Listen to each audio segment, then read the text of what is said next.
cloud. Do I go continue? Okay, right. Very good afternoon to you, everybody. I think we've got quite a big following today for the Cheltenham Preview 2022. As Simon said, he's been studying hard, and it is pretty difficult. I was thinking earlier on, Simon. You can look at this. People have been looking at this meeting for weeks and weeks and weeks now, including ourselves. And, you can almost get lost really in it, can't you, really? But I must say, the last sort of week or so, I think things have sort of come together a little bit. And, we're getting to know where some of these horses are going to run. But we've been talking about horses and handicaps. You need sort of 30 to come out before they get a run, and there's millions of Irish horses, and it's who can ride various ones in the Albert Bartlett and the Supreme and the and all the Ballymore and all those races. So it's been a little bit of a pickle really, but I think we are starting to get to see which horses are now going to run. We're going to be joined by Jerry McGrath very shortly, so Jerry will pop up at some stage. He called me earlier on today. He's got a new job now with the bloodstock with Goffs, and he had to pop and see two horses at about 3:30, and then he was getting back to join us. Is he with us? Hello. He's here. Yeah, he's just popped up. Hi, Jerry. Hiya, how are you? Good, thanks. Good to see you. I apologise for being late. No, you're fine. Nice to see you in your car. I see you must have a dog because you've got a dog guard back there. Have you taken the dog for a walk yet? Well, no, not yet. I haven't had time yet, Colin. It's been one of those very busy days, and I'm not finished yet either. So it's brilliant. Lee McKenzie tells me you're joining him tonight in Newbury for another preview. Yeah, that's it. Yeah, 7:30 tonight. I just hope I get there in time. Yeah, I'm sure you will. You could probably drive off in a minute, if you get a little bit too late and carry on the Zoom. You're looking very well anyhow, ladies and gentlemen. Jerry, who, great rider over the years, riding for Nikki Henderson, etc. Couple of nice winners at the Cheltenham Festival, and then sadly, a career-ending fall. And you're doing a different job. But look at you now. You look fantastic for the injuries you had, Jerry, which were mind-blowing. You look fantastic.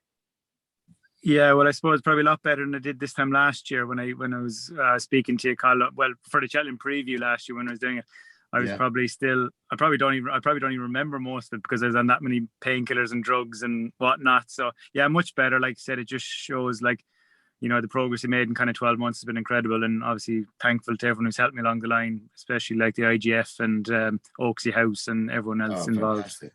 No, you look fantastic and enjoying your new job. You're working out for Goffs. You're helping Nikki Henderson, your old governor, do the entries and spending a bit too much money for the owners, maybe over entering a few. But no, just a joke. Learning process. But what a nice varied day you have now. Yeah, definitely. And I suppose, very lucky. Like, you hear of plenty of stories about jockeys, and like I've seen it firsthand too, the amount of jockeys that do struggle when they retire, never mind when it's been kind of a forced retirement. Mentally it can be kind of tough, and you kind of see lads struggle with relationships and friendships and financial, problems. But thankfully I've been kept that busy. It's been a very, very kind of swift transition. And like I said, I haven't had much time to dwell on anything, that's for sure. Fantastic. Well, let's crack away with our preview. And if you've got to leave, I know you're a busy man. If you've got to leave, just give us a couple of minutes notice and you can disappear. We've got Simon Holt with us today, and lots of people listening, watching. Simon, good to see you, and you got plenty of ideas. And what's your idea for Supreme? Because we do I think we feel now that Sir Gerhard is going to run in the Ballymore. Is he? Isn't he? Is he? Well, I don't know whether I don't know whether we know that, to be honest. I just had this feeling, and looking at the prices and bits and pieces. And kick away your idea of the Supreme winner, because it's a tough old race. Willie's won it 5 times. Nicky comes 2. He's got Constitution Hill. It's a tough race. 22 of the 25 winners won last time out. Well, I know what you're saying with Sir Gerhard, because he's even money favourite for the Ballymore, which is the first race on Wednesday. It's extremely difficult to to be dogmatic about this, and Jerry is the person to ask with regard to the two Nikki Henderson shining lights, Constitution Hill and John Bon. I find it hard to separate them, to be honest. Both of them look lovely horses. And then you've got the Irish horses, Dysart Dynamo, who look very good. Kilcruit, who of course was a top bumper horse last season, has come back to winning form last time. And multiply entered horses like Mighty Potter and State Man. You know, this is a thing you were saying, well, we sort of know now. Well, I think even today, here we are on the Thursday before the festival, we don't know an awful lot about what's going to run in which races. And we're guessing as well with the ground. You know, I often think that a lot of these festival previews that take place 2 weeks before Cheltenham, I mean, it's a guessing game. And I think we're still guessing a bit here. But I suppose if you had to push me, I'd say that Constitution Hill has been very impressive. And Jerry, Constitution Hill is won in pretty bad ground a couple of times. I thought, you know, if the ground were quite nice next week, which I think it probably will do, you know, at this minute it's pretty dry around here, and you know, a bit of rain forecast here and there, but it doesn't seem to come to fruition. Constitution Hill, lovely horse. You've probably ridden him yourself, and he's a horse that wouldn't mind a bit of better ground. Yeah, well, I think it's very interesting, like what you're talking about with the ground there, because like I think from everyone's point of view, we're actually hoping we get a bit of rain, because I know for a fact that during the week, the clerk of the course, like obviously it's his first year and, you know, he's new to the job, and he was a bit concerned that he might have to put a bit of water on, especially if they missed the rain at the weekend, which, you know, a bit like anything, we'd prefer if it was natural rain as opposed to, you know, artificial watering. But, you know, like I do think the way the forecast looks, it's, you know, it's going to be good to soft ground on the Tuesday. I don't think it's going to be any slower. No. I definitely don't think it's going to be soft ground. And I suppose, yeah, like I think from a, you know, I'm not going to come on here and just back or tip every Nikki Henderson horse, but I will be devastated if the winner doesn't come from Seven Barrows. You know, like, and that's the truth, because they're two, and the worst thing about it is that one of them is going to lose, which is kind of the other side of it, because none of the both of them deserve to lose. They're both very different. You know, but the one thing I kind of took from Constitution Hill, I always kind of thought, like, I know his two performances have been on slow ground. So this morning in Seven Barrows, he schooled over 5 hurdles, and the ground, like, put it this way, they had to water the ground yesterday, because you know yourself, Colin, around here, it has dried out an awful lot. I know, I walked there the other day. And he schooled on good ground this morning, and he was absolutely electric. So I'm not going to say he wants soft ground. I don't think he does. I think he's just one of those good horses. He'd probably act on both surfaces. But I'm from day one, I've always been more of a Constitution Hill fan. Yeah. But the one thing I would say, John Bond's work in the last kind of 2 weeks has been the best it's ever been. Really? So I couldn't put you off. You probably think I'm sitting on the fence now, but I couldn't put you off either. But if you gave me a choice of having to back one or to ride one, I'd probably go with Constitution Hill. Yeah, fair play. And just before we get into the rest of it, you know, people are going to be thinking, what about Nikki Henderson form? Because he hasn't had many winners really in the last couple of weeks, whereas Willie Mullins is like 41% strike rate winners in the last couple of weeks. So they're all going, oh, Willie's flying, Nikki's not. Yeah, like I suppose from an outsider looking in, you can kind of make a case for it, and I can see, you know, it's a very valid case, and I know it's been put on Nikki a few times in the last kind of 3 or 4 days, and it hasn't gone down very well. But I'm not going to bite your head off, and I put it that way. The one thing I would say though, like obviously we've had plenty of runners in the last 2 or 3 weeks, but if you look at the prices of all of them, none of them have been very, very well fancied or extremely talented horses, and that's no disrespect to the horses. But, you know, every yard has got those kind of horses that need handicapping, that are not good enough to win a race or not good enough to win on a big day. Yeah. So it's one of those, from a punter's point of view, I think you can get great value at the moment with Nikki's horses, because they're probably half a point or a point bigger than what they should be because of this form. But no, the horses are bucking and squealing. They're very healthy. So there's no problems that way. And like I said, I'd be encouraging you to jump on the bandwagon of trying to get some value, because his horses are a bit overpriced at the moment, in my opinion. And he's around about 9-4, Simon. So we're all on Constitution Hill as we go to the Arkle on the first day. Let's have a look at the Arkle, the 210. 6 and 7-year-olds have got the best record in the race. Alan King's got the favourite Edward Stone, which is about 9-4. 18 of Alan's 18 favourites that Alan King's run at the festival in the last few years have all been beaten. Yeah, he's been on a losing run, Alan, actually. He's had a lot of success at the festival before. Yes, he has. You know, horses like Voipur Ustedes and My Way to Souls. And this is one of the home side's biggest hopes, Edwardstone, in this race. And he's done nothing wrong. He's run well at the festival before. He was very impressive at Warwick last time out, Sandown as well. I feel he's very short in the market, though, up against possibly lesser Irish opposition, but even so, 2-1, he doesn't shout out a betting proposition to me, and I hope he wins. I think it's going to be difficult for the home side next week to get too many wins on the board. I think we'll be looking at maybe the handicaps to win a few races. I'm hoping that the British handicap has got more of a grip on the Irish horses with regard to their handicap marks. I noticed that most of the Irish horses are being put up about £5 on their Irish handicap ratings next week. And not only have they done very well in recent years, the Irish horses in the graded races, but by representation, they've done outstandingly well in the handicaps. And I'm hoping that the playing field might be a bit more level next week and that we might have a bit more of a chance in some of the handicaps. But anyway, Edwardstone, I find him hard to knock. He's done absolutely nothing wrong. He's the best 2-mile novice chaser we have.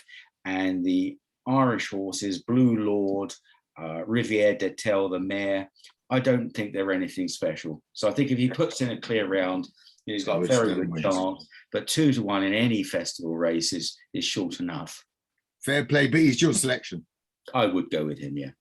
Jerry, as a jockey, I've watched Blue Lord run a few times. And from a jockey's point of view, I would like to see, if they go very fast, see Blue Lord get a lead to last. Edwardstone takes it up 2 out, because I think if they hold Blue Lord up a little bit, I know he's strong, but if you know, with a good pace in the race, I think he stops in front. I think he idles in front, and I think he could win. That's my look at the race. That's my selection. What do you think, Jerry? Yeah, I agree with all the points you've made. I suppose the one thing I do think is that if Saint Sam horses like that are proper front runners, if they run in the race and declared, I think it could be set up for Edwardstone, because he does want to come, you know, arrive, you know, not saying that late on the scene, but he needs a good pace early, because he can be keen, he can over race, he can be a bit exuberant over his fences. So the faster they go up front will suit him even better. I think he's a solid horse in the race. He's entitled to be favoured, like you said. Like you said, he's probably a bit short of 2-1, but I do think, you know, it's Alan King's best chance of a winner for a good few years, and it'd be brilliant if he does, because, you know, he's such a good trainer. He's doing, you know, across both codes, and himself and Tom Cannon, they deserve a big one. And like I said, I do think he will take an awful lot of beating. Okay, 2 Edwardstones. I'm going to go Blue Lord. Just have a touch on the Ultima. As a jockey, if you know David Bash, you're a mate of David Bass, he rides that lunatic, does he know? But he's a horse that could win the Ultima. Or have you got any strong opinions there, both of you? Well, does he know definitely going to run in that, or is he, because he won the Reynoldsdown, didn't he? I suppose he could run in the 3-mile novice chase as well. Yeah, I thought it was quite a weak Reynoldsdown, though he did win it well. We don't really know the runners. We don't know the final declarations, but I had a couple that looked interesting. I thought he's not just in one race. Come On Teddy at a price of around 14-1. He was a horse that ran well at the festival last year. He could be well handicapped. And rather disrespectfully, I thought 14-1 Frodon was a big price. I mean, he's won off this mark at Cheltenham before. Yeah. And it's easy how people forget, but he did beat Galvin and Minella Indo at Down Royal first time out this season, both of those strong fences in the dog. His subsequent runs, Well, they went far too fast. He was taken on for the lead in the King George at Kempton, wasn't he? And I don't think he was really able to show his best there. And last time out, I think it was too soft for him at Leopardstown. Yeah. And the Nichols horses were a bit under a cloud at the time. Yeah. So Yeah. I don't think he's done an awful lot wrong. And his record round Cheltenham, particularly, I think the old course will suit him well. It's a bit sharper. If there's a ceiling to his stamina, which I think there is, say if he went for a Gold Cup, because he's running the Gold Cup before over 3.25 miles, I think this will suit him well. So I don't think you should easily overlook Frodon. I think there's a good maybe it's my heart ruling my head, but his record round Cheltenham, we know how spectacularly he jumps, and I've always felt that despite the fact that he won a King George going right-handed, I've always felt that he looked much more comfortable going left-handed. Yeah, no, I think that's a very good shout, 14-1. Don't you, Jerry? Yeah, I totally agree, and especially if Bryony, if she can get to the front and just let his jump, like he's like I said, he's probably one of the best jumpers in training. Yeah, he's incredible, and if he can use that to his advantage in a handicap without getting taken on too much, I think that's probably his biggest worry. That he's got a few probably not no hopers, but horses at big prices probably taking him on. I suppose I think the one horse that kind of sticks out to me is kind of Noble Yates. If he goes for the race, obviously now he's under new ownership. He's been bought to be kind of a national horse, but I do think Emmett Mullins, has had this race in mind as well, even before he was sold to new owners. And I just do think it could be a nice stepping stone towards Aintree this year. Because like I said, he's bought to be a national horse, but that doesn't necessarily mean it's going to be this year. He's only 7-year-old. He's a young horse. So yeah, for me, Noble Yates, I think a kind of 8-9-1 is a good bet. Round about 9-1. Champion hurdle, I mean, looks all over for Honeysuckle unless he falls over, Rachel falls off or whatever. I mean, what a mare she is. I mean, we needn't go on about her because everybody knows how good she is, and she seems to be able to set her light anywhere in the race and put the race to bed, and even if she's in front idling for a bit or however she rides her, doesn't seem to matter. I mean, I don't know what you guys think, but I really can't appreciate it after a year off winning it. And I'm not sure if you look back through all his form anyhow, I'm not sure he's good enough to win it. So let's get your opinions, and also start with you, Jerry, maybe.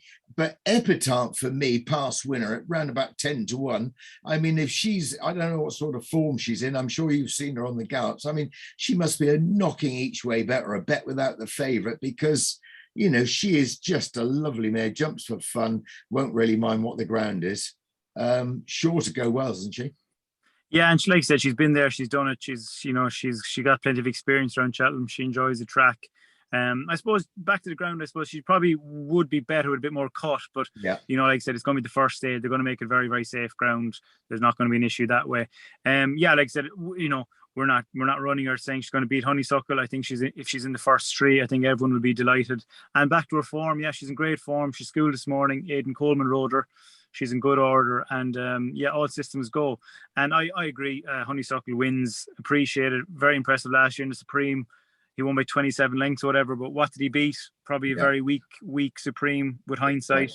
But yeah, he's a talented horse. And the one thing I'd say, at least he's trained by a trainer who is very good with horses running once or twice a year. But like I said, I think he'll run well, but I can't see Honeysuckle getting beat. Simon?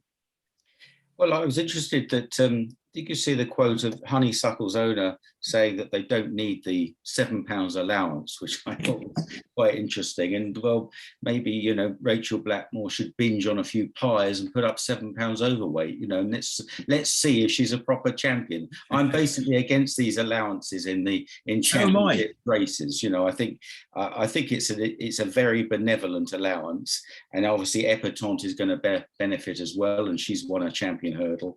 With the allowance, she's going to be very hard to beat. I think she's the top hurdler in a very weak era for 2-mile hurdling. I think it's it's almost a crisis, actually. There aren't better horses coming through to run in 2-mile hurdles. And I think it's because horses on the flat who are rated at anything above 90 have a great market value overseas. There's just not the horses coming through onto the jumping scene. And I think that she's making hay in this rather weak era, and it's very hard to see what's going to beat her. She beat Epatante pretty easily last year. I know Nikki Henderson has said all season that Epatante has been better this year. I suppose her Christmas hurdle win was boosted, wasn't it, when Gloria and Honor won the Betfair hurdle. Wouldn't count her out, but yeah, the Irish mare takes some beat. Tihopu is half interesting because he's done absolutely nothing wrong this season in Ireland. And he did, I noticed he missed the festival last year, which might have been a bit of a blessing, that he's been given a slower sort of build up. Yeah.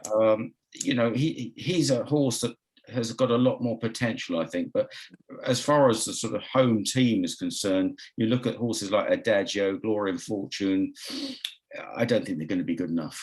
Yeah, not so sleepy 100-1, been beaten it last year. So Epitaph for me, each way, Honeysuckle, as you say. Yeah, I think you're absolutely right about the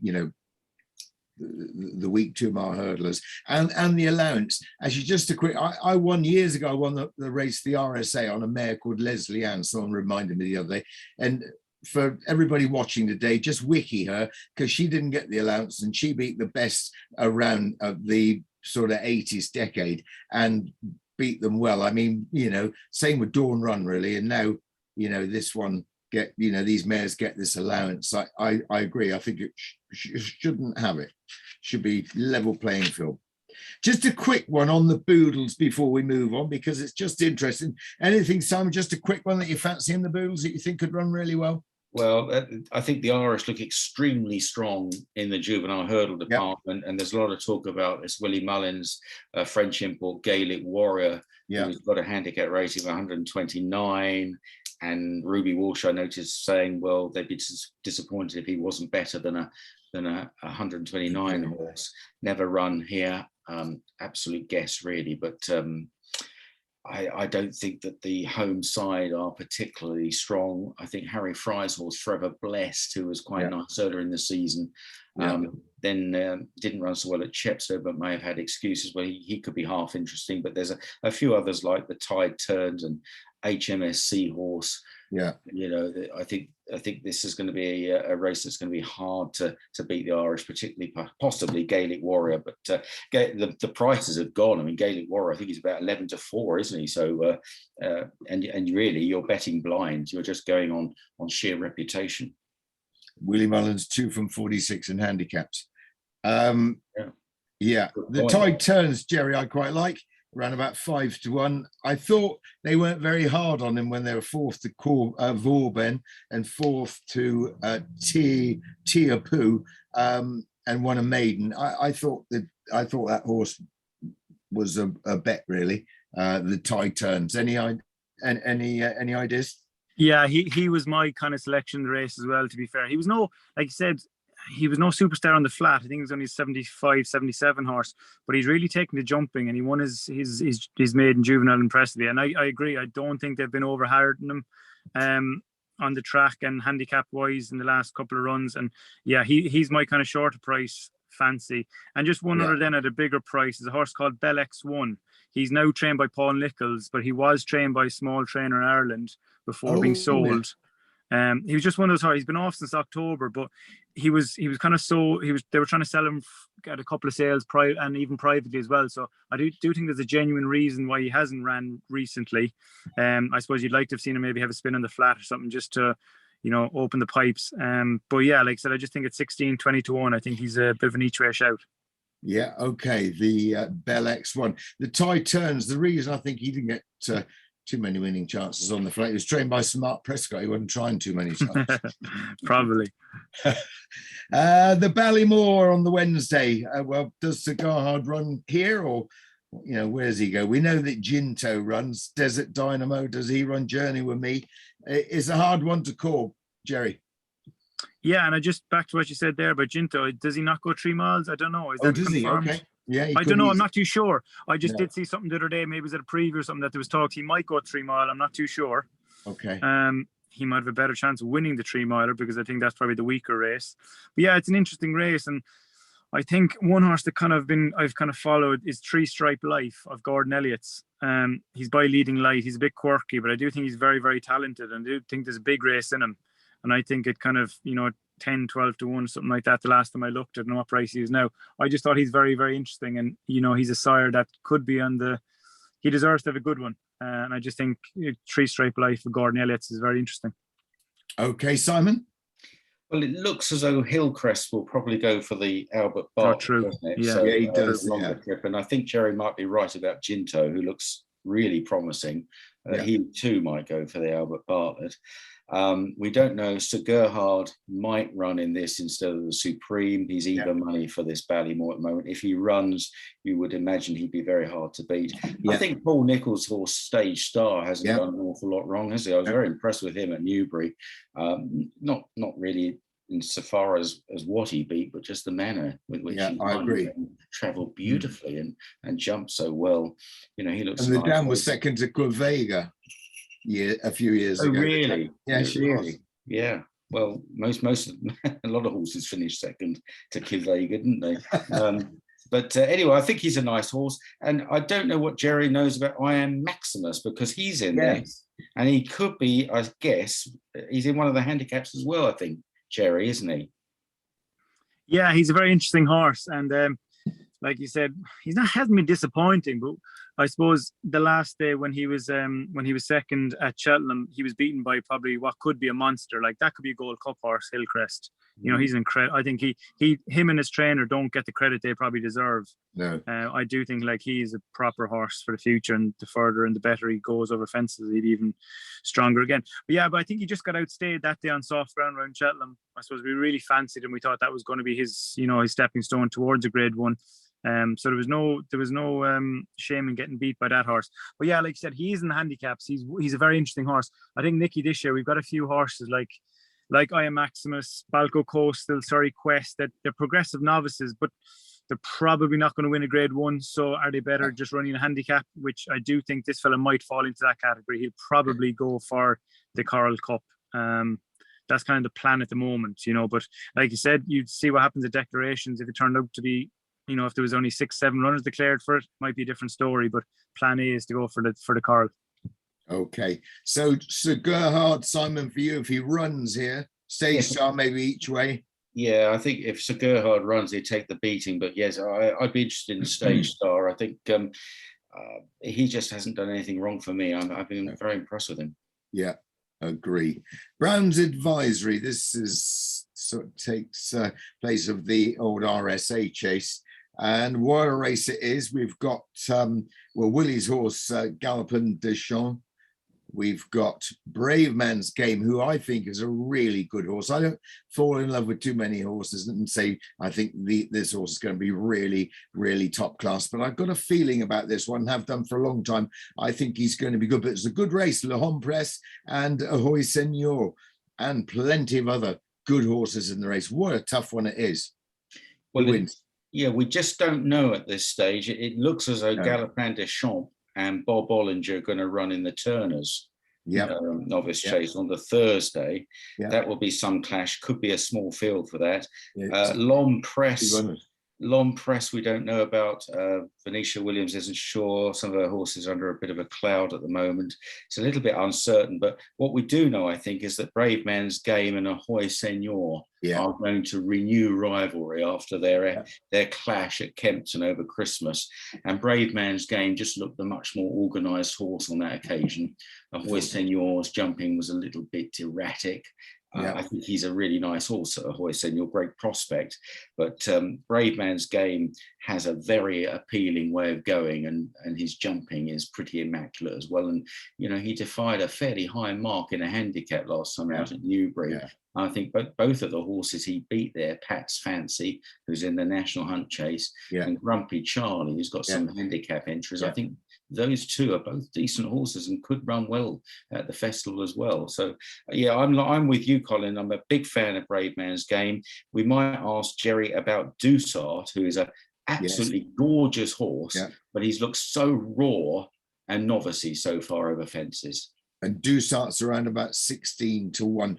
Just a quick one, Jerry, before over to you. Ahoy Senor, I was with Skew for quite a long time in the end of November when he won Newbury. And you know, I sort of looked into his form and all the, you know, looking at last year's form at Liverpool, he beat Brave Man's Game. And when it's sort of, you know, looking into the race that Brave Man's Game that was at the Quarto Star or the Desert Orchid or something at Kempton, I just thought Brave Man's Game, everything that you just said, Simon, just came into play. He is a more finished, better article at this stage. So it's interesting, but it'd be great to see, you know, Lucinda and Skew win this race. But I think Brave Man's Game is the one. But back over to you and tell us about Dusart as well, and which one you think you'd like to ride in the race if you were, you know, riding. Well, to be fair, I do agree. I'm a massive Brave Man's Game fan. Ever since he won his grade 1 at Newbury last year, I've just been really taken by the horse. And like, I know he probably didn't turn up in the grade 1 last year in over hurdles at Cheltenham, but like I said, he was a big weak horse. He's about 17 hands. You'd have forgiven him not performing that day or just kind of needing the experience. But I think he's a solid, you know, solid chance. 7-4, very short for a novice chase, but like, he looks like an old handicapper. He looks like he could jump the fences backwards. You know, he's just an incredible horse, loads of scope, and himself and Harry they gel well together. Back to Lucinda's horse, Ahoy Senor. I do agree, you know, that, you know, he's got a great chance. I do think the track will suit him an awful lot better than it did at Kempton. The flat, you know, kind of fast track at Kempton didn't play to his strengths at all, especially when he missed a fence or two. I do think Cheltenham, he'll have a lot better chance of getting closer to Brave Man's Game, but not beating him. And Dusart, he's a very likable horse. He's still very lightly raced for a 6-7-year-old. But he actually schooled this morning. He's only won 2 ordinary novice chases this year, and the handicapper's probably been a bit harsh on him, which has kind of pushed him towards going for a grade 1 as opposed to handicap. But yeah, he is a very talented horse. I'm not going to say he's going to win a grade 1 or win the RSA or what used to be the RSA, but if he was in the first 3, a bit like he was at Aintree in a grade 1 last year as a novice hurdler, we'd be delighted. He'd have an each way chance around about 16-1. Let's get your selections just quickly for the Coral Cup. What has Nikki got in the Coral Cup? Yeah, I'm gonna go to a horse called First Street. He's owned by Lady Bamford. Oh yeah. He's by the very good racehorse in Golden Horn, who looks like he's going to make his mark over jumps as a sire. He's one of those, like, he's every time he's run this year, he's been under the radar. His form has done nothing but improve. He's been placed in the Betfair. He's 141, I think, so he's not probably well in, but he's just one of those tough, consistent horses. I think you probably find it hard to beat a well-handicapped horse in the day, but I do think he'll be in the mix and he'll be there going to the last, whether there be something better handicapped to go past him. But I think, First Street has got a great chance in that race. I was just trying to find what price he is. I can't see. Oh, sorry. He goes for the county. I've given it away. He goes for the county, not the Coral. Okay. I'm ahead of myself. Don't worry. I was looking for him. What were the Coral Cup then? Well, I suppose I'm going to probably go with Aya Maximus if he goes for it. I think he'd be well enough handicapped off 134. And like you said, he just falls between that kind of rock and a hard place, whether he goes for a handicap or a grade 1. And I think if he goes for the handicap and gets in, I think, which is important, he's got a great shout. Okay. He needs quite a few to come out to get in, but it'll easily happen. Simon, what wins the Coral? Easy old race to sort out. Last year's winner, Heaven Help Us, is up £9. Was very impressive last year, but I think Ireland could have a real dark one here. Could be very well handicapped. Saint Felicien, who is a French import and has been very promising, a winner, beaten by Durazzo last time out over 2 miles. A solid graded horse. Beat a horse called Slip of the Tongue, who's run well against Tiapu. And this horse stepping up in distance in the Coral Cup. And I just thought he was a lovely horse when he beat Slip of the Tongue. And he's very lightly raced, very inexperienced. You have to say that for a race which is going to have, over 20 runners in it. It's going to be built. And that's always a bit of a concern. But, this could definitely be a graded horse running in a handicap. But these novice type horses do well in these races. Yeah, I can see that 10-1. I like Comprend on the Hobbs horse myself. finished 5th in the Great Wood, went right down the inside. Keeley was saying the other day about, it was quite interesting, I hadn't noticed really, but it went right down the inside. Everything that went down the inside got absolutely stuffed in the race. Loads of winners came out. I was stood next to Hobbsy when he won the Persian War, beat Luttrell Lad, his other horse, and he said, this is a lovely horse, he'll like better ground. And round about 10-1, he's been back from 18s. Compron is the one that I like. On to the Champion Chase. Gosh, Jerry, this one, we'll start with Simon. We got you right in front of us now. Simon, the Champion Chase. I mean, I thought in the Clarence House that that Mullins or Townsend rode what's it called? Energumene to, rode a proper race on him. Let's go out and win. Shishkin sat in, and Shishkin just was as tough as teak. They're like chalk and cheese, both horses for me to look at, but he dug so deep to win that race. Or did he leave that race? Did both of them leave that race at Ascot? Because the ground has been very bad at Ascot this year, very deep. They've been having hard races, horses, haven't they? Yeah. Well, I mean, my impression of that race was that it took, Shishkin needed every yard of the race, every yard of that. Yes, yeah. To beat Energumen. And, he's really beginning to look as though he would get 2.5. Yeah, no, you're right. On that basis, he didn't jump as well as Energumen in the race. It's interesting that Willie Mullins is much keener on Chacun Poursoir than Energumen. Chacun Poursoir, who beats everything in Ireland, but in 2 visits to England hasn't really shone, but he's a gorgeous horse. I suspect that Shishkin will get the job done. I just think he finds a way to win, and he was very impressive at the meeting last year. I mean, he absolutely romped home, didn't he, in the Arkle last season? And I think that there's bound to be a strong pace which is going to suit him, because even if Energumen is ridden, they might try and do something different to try and get Shishkin beaten. But Gary Moore's horse, Editeur du Gite, I asked Gary the other day, what are you going to do with Energumen, also a front runner? And he said, we're going to take him on. And so he did, because Editeur du Gite, he's got no chance on the ratings, Editeur du Gite, but he's a really progressive horse. Yeah, he is. That's Cheltenham. I think he could run above his odds. I'm not saying he's going to beat Shishkin, but he could be the key pace factor in this race. Yeah. I'd be surprised if Energumen could go with Editeur du Gite, actually. Really? He's quite a headstrong horse. And the faster the pace, I think the better for Shishkin. Yeah, I agree. That's interesting. I mean, if it were handicap, we'd be getting £19 from Shishkin. But I know that he is progressive, isn't he, Gary's horse? And, around about 33-1, not the worst each way, bet to maybe, And I also think that Venetia Williams' horse, Funambule Sivela, he's really progressive. He's an impressive horse. He's very quick over his fences, travels very well, wants 2 miles only. They tried him over the longer trip earlier in the season. Again, he's got a lot to find with the big guns.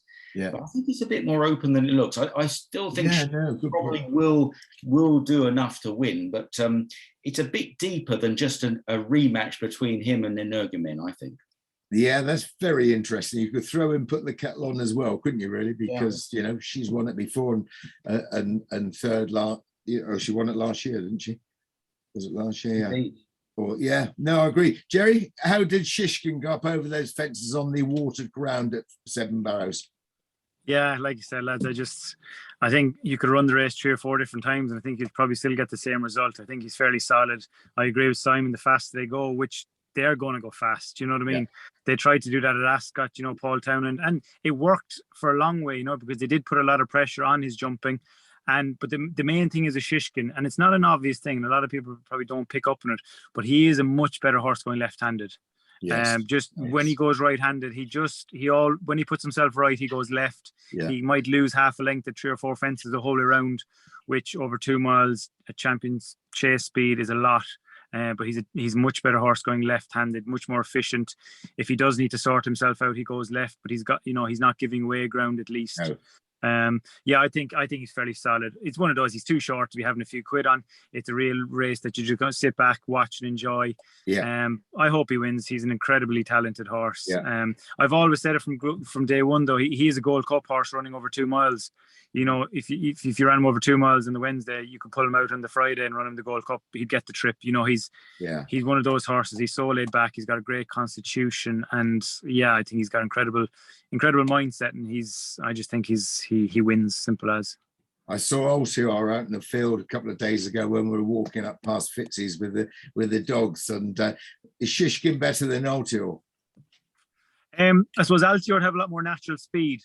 You know, like Altior's kind of horse he'd have won on the flat, whereas Shishkin probably wouldn't even got him out of the stalls. You know, he's that laid back. Yeah. But yeah, no, Altior brought a lot more natural speed, and I suppose, you know, as he got older, he kind of maybe got a fraction slower. But yeah, in his early days, and you know, when he went from the Arkle to the Champion Chase, he was that kind of transition. He was a very, very fast horse, where he's probably a faster horse than Shishkin. But Shishkin, like you said, he's such a dour stare, and I think the faster they go, like Simon said, the better he'll. Like he's never going. I don't think he's going to be that type of horse that's going to win by 8 lengths. You know what I mean? No. He'll probably get the job done and win, but you know, from an owner's, jockey's, trainers, punter's point of view, that's all you want. Absolutely. And I think, you know, good point made. Horses that act better left-handed or right-handed, that is very, very important certainly when it comes to these championship races. The last 3 races on the card, Tiger Roll probably win the cross-country chase, maybe Grand Annual and the Bumper. Anything you want to say about those races, either of you? Just with the cross-country, I'm going to give a shout for, you know, you probably think I'm mad, but a horse of Richard Bandy's in the cross-country. Oh, yeah. Delia Delia. Yeah. Richard's a very good friend of mine. I've ridden a few winners from him. He's a very good trainer, and he's having his best ever. This is probably only his 2nd or 3rd season training, and he's having an incredible season. His strike rate is phenomenal. And this horse, it's been, you know, he bought it out of France himself on his own, with his own money on spec. He got a good syndicate of people into it, and he's won around he actually won a few years ago when he was still French trained. He won in November, and he won that race again this year. And I know Richard, like, he's going to be his only runner at the festival. But I just do think at kind of 14, 16 to 1, you get a very good run for your money. Okay, Delia Delia. Yeah, I've got him here. He's about 14 to 1. Good. Any of the other races, Simon, that old Bumper that probably go to the Irish again and whatever? Well, I mean, of course, Willie Mullins is generally very strong in the Bumper. Facile Vega, Redemption Day. I just mentioned that one of the British runners, I don't know actually if this horse is going to run, but he's a horse to really keep an eye on, trained by Hughie Morrison, called Our Jester. Oh, yes, Him win at Infield. Well, what an individual he is. I mean, he's a massive horse. He's got a tremendous amount of scope. And he's out of a mare called Kilreelig, who was a very good mare for Hughie Morrison on the flat, half brother to Urban Artist, who is a very good horse on the flat as well. I'm not saying, you know, that he's going to be sharp enough or fast enough, but if you want a horse for the future, say Our Jester has got a very, very good future indeed. I agree with Jerry about Delia Delia. He loves it round the cross country at Cheltenham. It's just the fact that this isn't a handicap. No.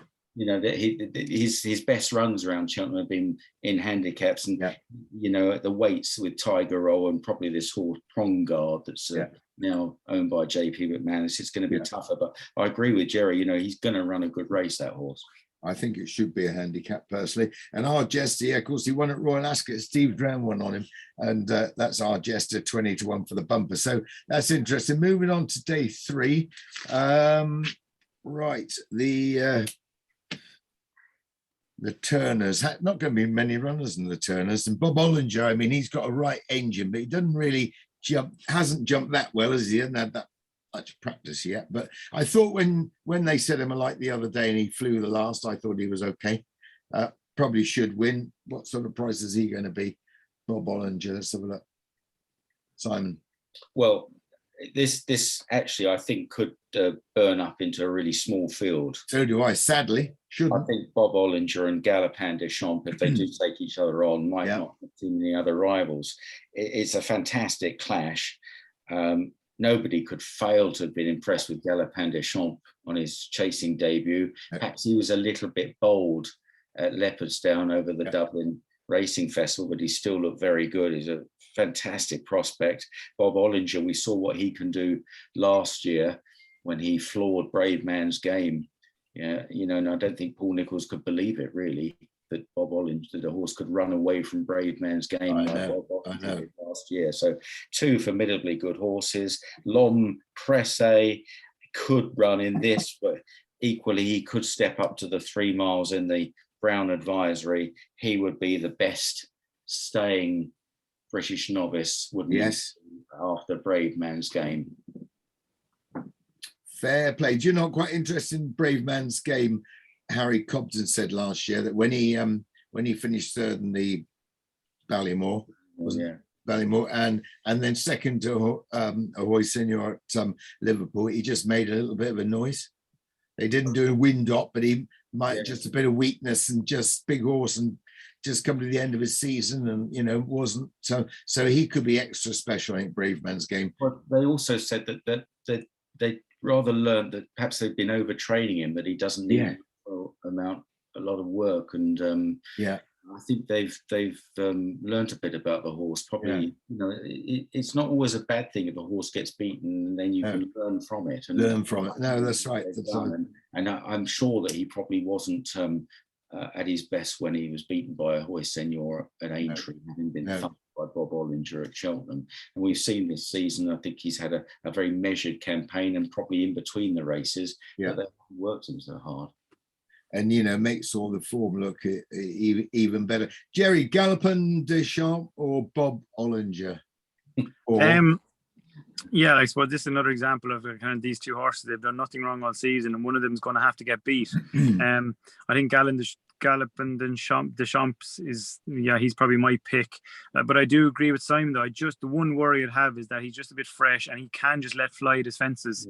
And, you can get away with that better around a flat track, but, if he does that coming down the hill tree out at Cheltenham, or if he does it down the back after the water fence at the open ditch or something, it could just be, like I said, these are all novices. They're entitled to make mistakes, but it's just in a proper grade 1 and at an undulating track. I know he's 1 round Punchestown, but I just think that's the only thing that could catch him out. But then again, he has got Paul Townend on board, he's an incredible jockey.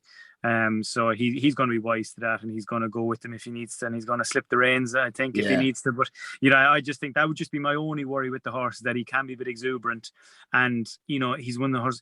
He's done it a few times and it hasn't really scared him or knocked his confidence, so he kind of keeps doing it. That was just my only worry with the horse. But I think it's going to be a brilliant race, small field, but I don't think there's going to be too many no-hopers in the race, that's for sure.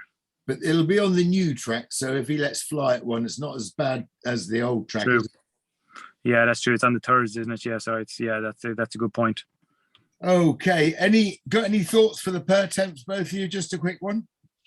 I can pick out one that I thought ran an eye-catching race last time out, a mare called Sassy Yet Classy, trained by Gordon Elliott, was second in a pretty hot handicap at Navan over 2.5 miles. And I recommend you watching, anyone who's listening, watching the video back.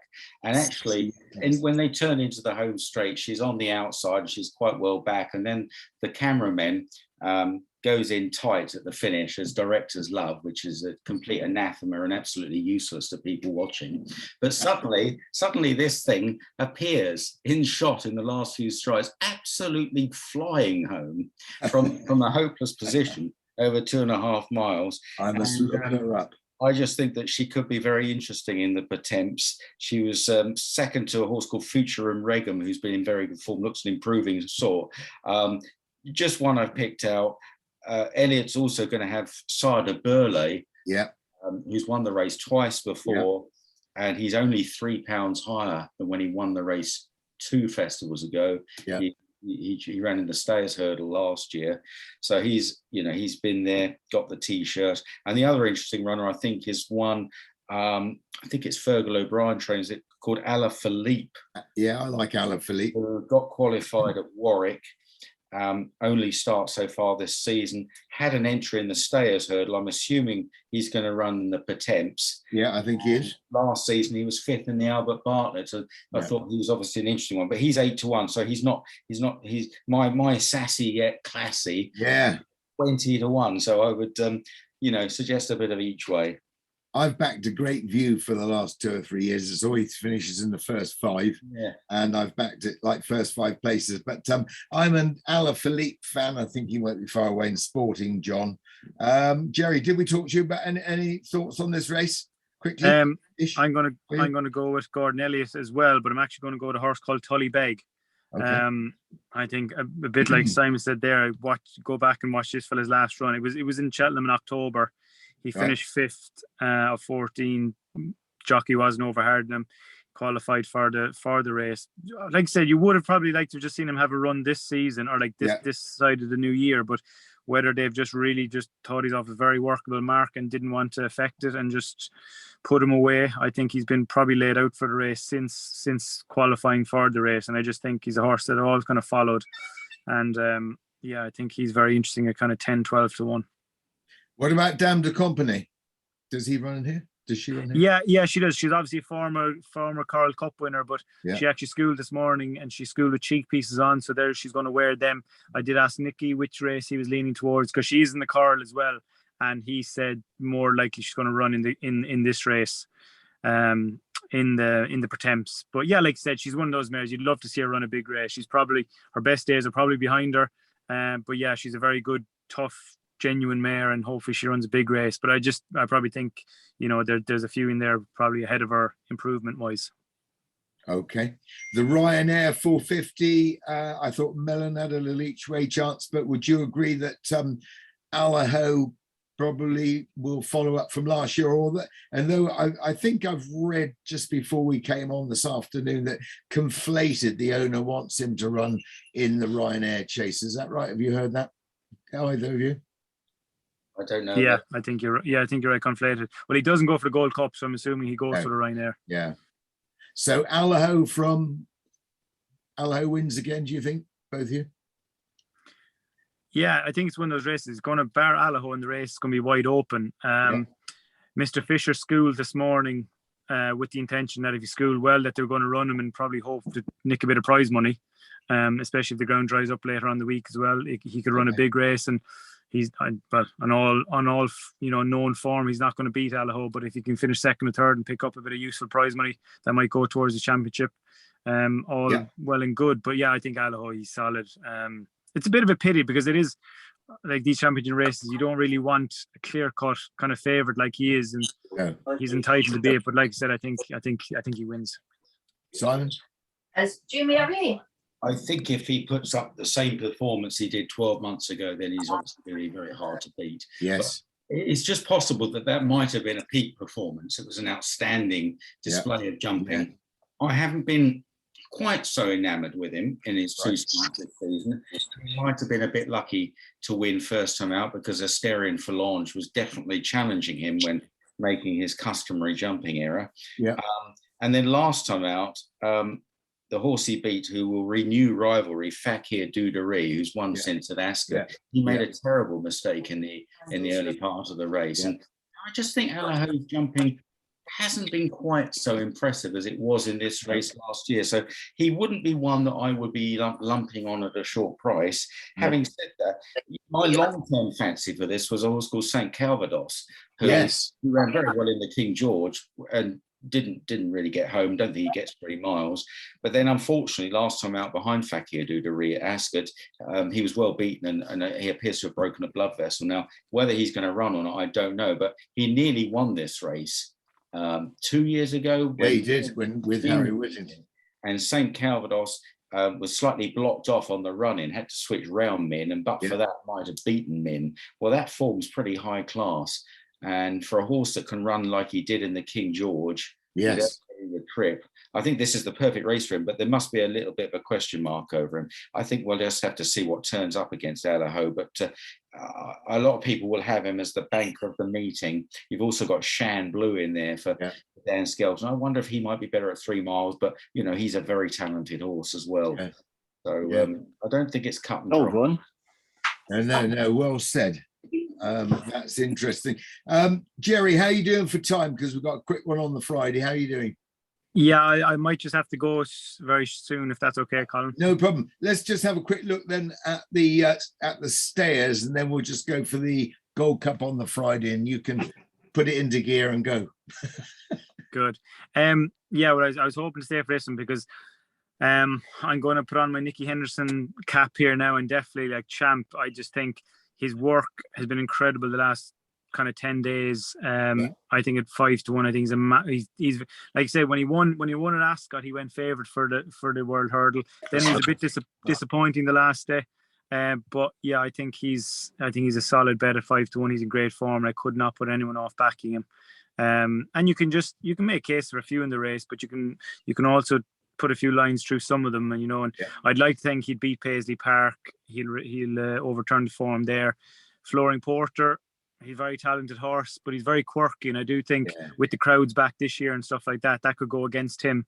And Time Hill, he's obviously the horse to beat, I think, really, for Champ's point of view. He beat him at Ascot on debut this season, and I think he'll beat him again next week.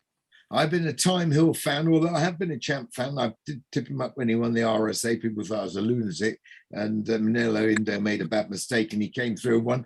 But I do like Champ a lot. 10-year-olds, though, not a great record in the race, and Paisley Park and Champ at 10. What about you, Simon? Well, I was just going to ask Jerry, because I thought that Champ didn't travel quite so well when he was beaten by Paisley Park at Cheltenham last time, whereas he absolutely cruised through the long walk and he was really impressive there. And I wonder, Jerry, is the ground really important to him to produce his best? Because it was quite good ground when Paisley Park beat him last time. Yeah, and I suppose, as opposed to ground, you just mentioned there earlier, like Paul Nicholls still learned a bit about Brave Man's Game, and I think like Nicky just goes to show, and everyone of the team, like we're still learning with Champ, but like his first run is always brilliant run. Even a few years ago when he won the Jerry Field and on debut and things like that, his first run when he's fresh and very well. And I think with that in mind, since Ascot, like you said, since Cheltenham the last day, he didn't travel with John Joe. He's the kind of horse you want to see him light up halfway around and get a bit keen and look like he's actually doing a bit too much, whereas he never did that the last day at Cheltenham. So with that in mind, he's really been freshened up. He hasn't galloped the whole pile.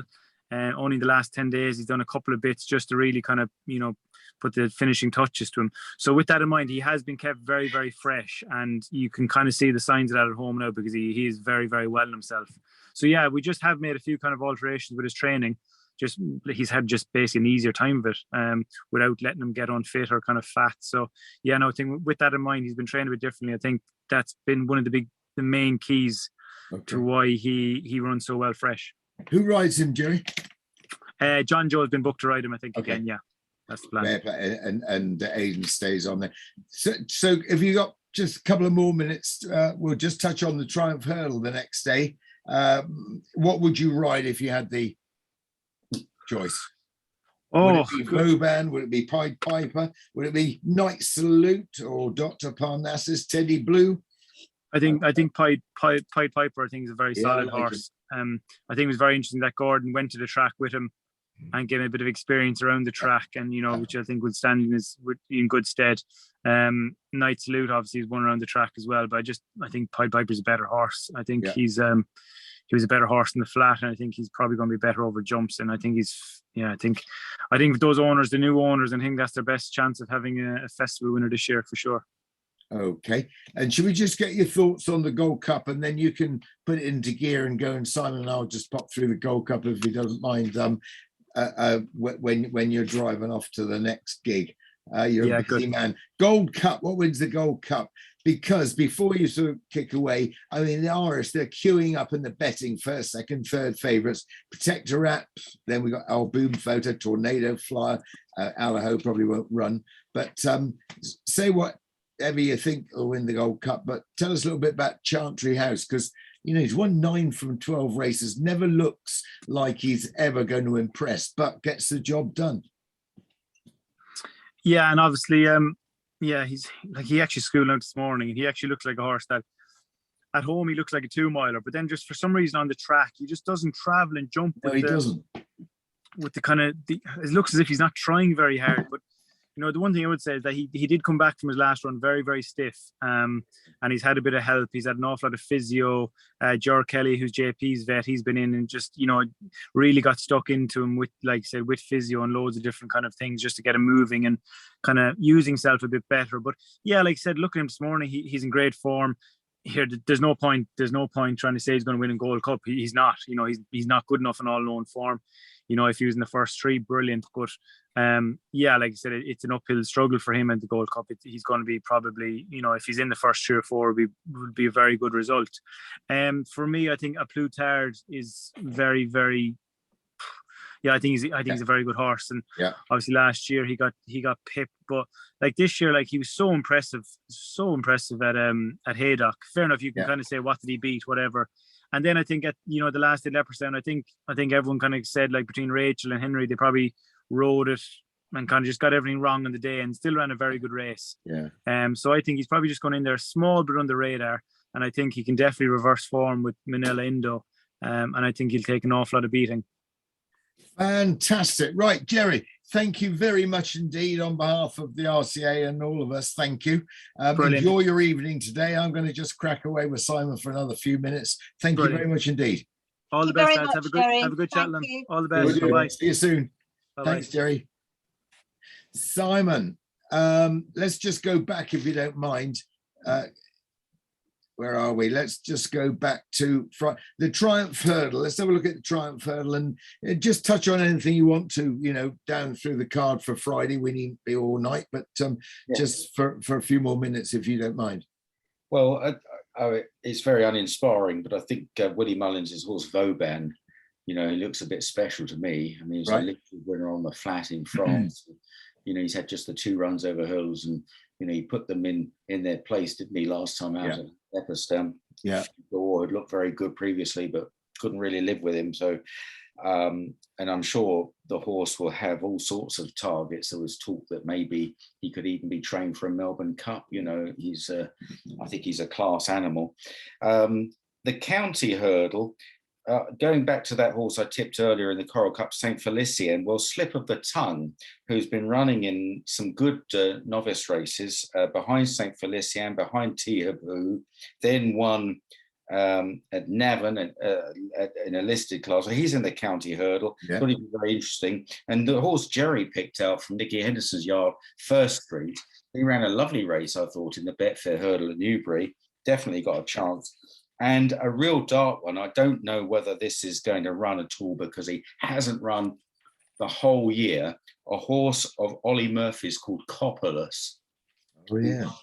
Swinton at Haydock back in the spring. Would have won at Aintree, but for taking a heavy fall. He's a really good horse, I think, Coppolis. Yeah, I remember him. He was amongst the entries for this County Hurdle. And the fact that he hasn't run means that a lot of these rivals have been going up the handicap while he's been on the same mark. But I just don't know. You just have to check. But he is an interesting horse, whether he runs at Cheltenham or at some stage, whether he's back at Aintree or what have you. So I thought Slip of the Tongue and First Street were definitely interesting in the county. And the Albert Bartlett, if Hillcrest runs, well, he's going to carry a lot of domestic hopes, isn't he? I mean, he's just a gorgeous horse. He was so impressive at Haydock last time out. A lot of people love a big horse. He's got all the scope in the world. He looks like a Gold Cup horse. And if he runs in the Albert Bartlett, I think we'll be cheering him on. But 3-1, that would be Henry Daly's had 4 winners at the Cheltenham Festival. So yeah, he hasn't done too badly. There's the Gordon Elliott horse Ginto, who's done so little wrong, 3 out of 3 so far, and another ex-flat horse, Staghorn. That's the one I like. Yeah, well, I'll tell you what, it's very rare these days that you get a horse rated over 100 going hurdling. I know. And he was 4th in the Queen Alexandra at Royal Ascot. Yeah. Relentless galloper. He never knows when to stop. He's by, I think it was Jerry saying earlier, by Golden Horn, who unfortunately, like a lot of Derby winners these days, is beginning to make his name as a jump sire, which is not exactly what is desired by the bloodstock industry. But a lot of the Golden Horns need, 4 miles plus. Yeah. But he's by Golden Horn, and he's out of a mare who stayed well in excess of 2 miles on the front. So, and he jumped very quick when he beat Gentleman at Arms, who only just got beaten by a good filly of Skeltons in the Sydney Banks. And you know, the last race he won on the flat was the Phil Bull Trophy at Pontefract, that 2 mile 2 race. But he's jumped slickly, this horse, and he digs deep. And Nick Schofield, I think, is a really underrated jockey. You know, he said this horse had plenty left in the tank, and the step up and trip will suit him. So I think he's got a massive chance as well. Staghorn. Well, you've got to stay well to win over 2¼ miles at Pontefract, haven't you? Because absolutely, you know, the last 6 furlongs plus is all uphill. Yeah, and you know, he won't fail through lack of stamina. So, you know, it's a good race, obviously, but yeah, I agree with you. He's a fascinating contender along with Hillcrest. So, you know, a bit of a chance for, I don't know what the score's going to be at the end of the week, but I suspect that maybe it won't be quite so one-sided as it was last year. I think how many races on there? 28. 28. I think it's going to be about 18 to the Irish. Yeah, I think there's a good chance that you know, some of the British horses will do a bit better in the handicaps. And, you know, if Edward Stone does his stuff and Shishkin, and, you know, I think all is not lost. Absolutely. No, I quite agree. Be optimistic. What about the Gold Cup? I was a bit disappointed that what Jerry said about Chantry House, because I just thought he might be like double-figured odds horse with a big chance. But he does run like he's a bit lethargic, but looks like a 2 miler at home, but his form's pretty good.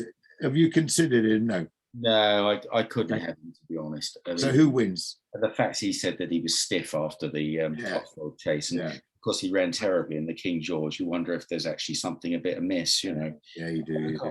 I mean, I'd be shocked. You know, I'd be very happy to buy you a bottle of champagne if Chantry House wins. Okay. I can't on safe ground. I think, you know, I'm still scratching my head. I mean, there's so little between these horses. Yeah. You know, Manila Indo, who's got such a great record at the festival, A Plus Tard, who's got all the talent in the world, but managed to get beaten by Galvin last time out. Galvin will stay. Yeah. And you've got some interesting, you know, British runners. Protectorat. I remember being in the press room at Sandown the day that Protectorat won at Aintree in that mini clouds chase. And okay, I don't think he beat anything because old Native River has been retired since he was second, and just not the force of old. But we were standing there and actually astonished by the way he managed to keep up the gallop on a day when everything was finishing absolutely out of their feet. Yeah. It was an extraordinary performance, and there weren't many runners, though, were there? No, but he just, I mean, it didn't matter. He was out in front all the way, and he just ran them into the ground. I know the form is probably worthless, but it was just quite a striking performance. Yeah. Run very well earlier, hadn't he, in the Paddy Power Gold Cup, you know, and I don't know. And then you've got Royal Pagaille, who finished lame in this race last year, in the Gold Cup last year, and also I think had a little bit of an injury after he was smashed up by A Plus Tard in the Betfair Chase. And you know, I thought he ran really well actually behind Eldorado Allen last time out. Yeah, ground, which would probably have been a bit quick for him. Yeah. If it came up really soft, I don't think you could rule him out. I hate to dodge the issue, but I really haven't made a decision. I can't work it out at all. That's okay. We'll tell you next week, everybody. Okay. When it comes out, do you know, I was going to go a bit over the top, but Jerry's put me off. I was going to go each way at Chantry House, and a silly, very small each way, Santini, who was only just beaten by our Boom Photo a couple of years ago, didn't run badly the other day. Nick Schofield said she's been doing different things with him, Polly Gundry, and he's really well. So even if you don't fancy Chantry House, Santini could pop in at third maybe, or if you can back on first four or whatever at 50-1 or something. But I agree with you. I am scratching my head as well. Well, I think it's interesting you say that, because he's kind of overlooked Santini because he became disappointing, didn't he, with Nikki Henderson. But he's had 2 runs with Polly Gundry, and he improved dramatically from the first run to the second run.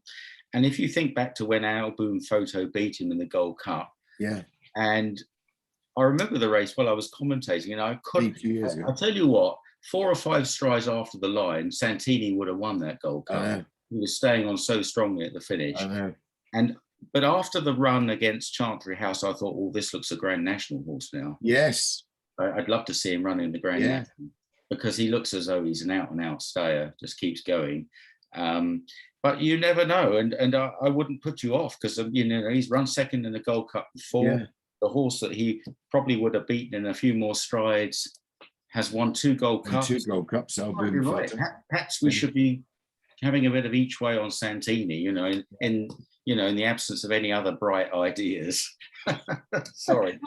I think, and actually, it's going to be a really strong pace. I've ridden a few Gold Cups. They always go gallop, and I think there's going to be quite a few runners, so it's going to be competitive, and you never know. We should see. Have you got anything else you want to tell us, Simon?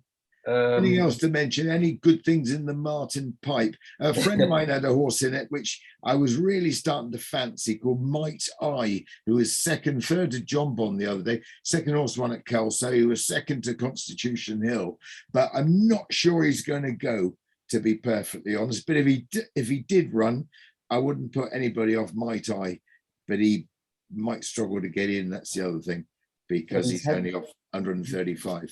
He's had quite a high reputation, hasn't he, Might Eye? But Constitution Hill absolutely floored him, didn't he? He did. The source gave him £7. And but he's obviously, he's a talented horse for sure. It's going to be a massive field. Usually is for that last race, Martin Pipe. We mentioned Comprond earlier. Yeah. For the Philip Hobbs team, he's got the option of running in this as opposed to the Coral Cup. A lot will depend on whether horses have got a chance of getting in these handicaps. Well, that's right. If Compron needs about wrong race. Compron needs about 1 second, talking amongst ourselves now, 14 to come out to run in the Coral Cup. I think that's where he'll go. But if he didn't get in, then he will probably come here. He's around about 16 to 1 for the MCP. Yes, well, by the end of the week, when a lot of horses will have had a run, maybe he'll have a chance. Yeah. That's interesting week, isn't it, really? So if you had a nap one in the graded races and had to nap one each way, or even each way price in the handicaps, which ones would they be? I know you always get annoyed when I ask you this question. I know. Well, in the graded races, I suppose I'd go with Brave Man's Game. I mean, it's not. Yeah. I'm not going to get any awards for originality there. No. But the horses I've picked out, I think Pat's Fancy has a good chance in the staying race on the first day, the National Hunt Chase. This horse chased home Brave Man's Game. Yeah. I've mentioned San Felicien in the Coral Cup. I think he's a lightly raced, could well be a graded horse running in a handicap. And that's Sassy Yet Classy. Yeah. Bolted home at Navan. Not that TV viewers saw a lot of it. What's that in? Thanks to the director going in tight on the leaders. This is in the Pertemps, that is it? That's in the Pertemps, yeah. Okay. It's something that used to really bother me when working for Channel 4, that the director would go in tight and what we used to call the flaring nostril shot, which is of absolutely no use to punters whatsoever, if they had an each way bet. But it was a battle that I was always on the losing end of. Directors just love to go in tight when actually they should be staying wider, and it looks more exciting staying wider. Exactly. So this was a classic case at Navan, had a horse that just suddenly appeared in the picture in the last 4 strides. Yeah, I'm going to watch that tonight, but all of our RCA members will as well. Simon, you've been brilliant as always. Thank you very, very much. We'll look forward to seeing you at Cheltenham. You're not at Plumpton Monday? Sadly not, no. So I won't be joining you for another John Hunt instead. Preview. Yeah, not so good, but I got John Hunt instead. If you're any of the members are at Plumpton on Monday, we've got the final Cheltenham preview down in the marquee, so come along. I think I've got Tom Cannon, one of the Moore boys, John Hunt, and a bookmaker, so we'll have a bit of fun anyhow. But thank you very much indeed for today. It's been fantastic. Can I just ask one question that one of the members put? And I think Jerry answered it with the Richard Bandy horse in the cross country, but if you were both to pick an outsider for the meeting, what would you pick? Right. Well, I would, the mare that I mentioned, this Sassy Yet Classy, she's 20 to 1 in that attempt. So I would definitely go a bit of each way on her. She finishes off well. That would probably be the biggest price. And I would just say, I don't know if it's going to run or not. Hasn't raced for a year getting on, but this horse, Copperless, is a good horse. It's a really good horse. And if it doesn't run at the festival, just keep it in mind. I'll say Santini. Probably think I'm a bit of a lunatic, but I'll say Santini. And I am really keen on Staghorn because I know Hillcrest is very nice, but he's a bit clumsy, great big horse. Richard Patrick hasn't had a whole ton of experience around Cheltenham. Hustle and bustle, maybe, if there's lots of runners. Jockey, so he's a good jockey. No, he is a good jockey. I quite agree, but he's I'll go Staghorn, but I'll go Santini, a small each way in the Gold Cup. You might be able to back him with one of these bookmakers and get 5 places. Brilliant, thank you. Any other questions? Because I know you emailed me one, but I forgot. There was one. What was the other one? Let me just find it. Hang on. Bear with. Crikey. You did, you did. Sorry. Your dinner time soon. Did we have a 5th day, Colin? Could it go to 5 days?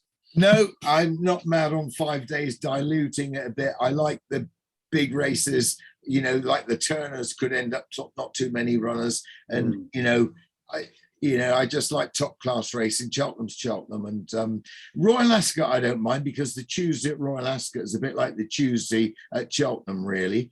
But Royal Ascot, brilliant racing every day, and the Saturday's great for if people couldn't get off from the week, and it's just another nice day for people. Well, you commentate, so you can't, but people like me that maybe have to go there and work on the Saturday tipping and doing a few boxes. If I've had enough of Royal Ascot for the week, I just disappear halfway through the afternoon sort of thing. But no, I think 5 days dilutes it, but good for Spondoolies, for Jockey Club racecourses, I suppose. Yeah, I'm not sure about it. I'm sure they'll get a good crowd on a Saturday. We probably wouldn't get the corporate attendance that they get in midweek, but that would be the same probably at Ascot. I agree. I think it's just the dilution is the problem, and also I think because they'd be cutting back to 6 races from 7, I think that just slightly shortchanges the racegoers 6 races, particularly when they're paying, I don't know what the admission extortionate prices is high. So I think that would be my objection, that the fact that it ought to be 7 races, and Ascot have gone 7 races, haven't they? Thrown in a few consolation handicaps, which presumably Cheltenham, would do as well. But it's a grueling week for Cheltenham Festival already.